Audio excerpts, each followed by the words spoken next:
Huyu ndo bwana Fred Decoration TZ, ni mtaalamu sana wa kunyosha.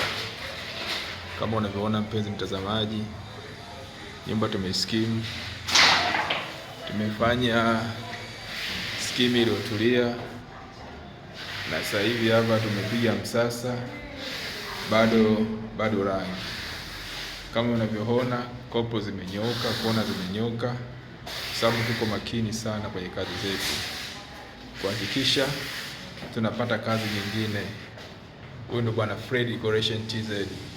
Kama unavyoona mpenzi mtazamaji, huwa hatujawahi kubahatisha na kubahatisha, sisi hatujui.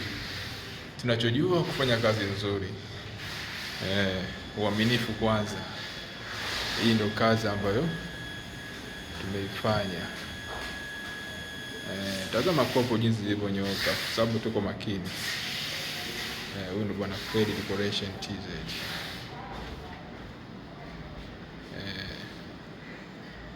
Mpenzi mtazamaji, hizi ndo kazi ambazo tunazozifanya, na hii ndo skimming iliyotulia. Utapata wapi skimming nzuri kama hizi? Utapata kwa bwana Fred Decoration TZ. Karibuni sana.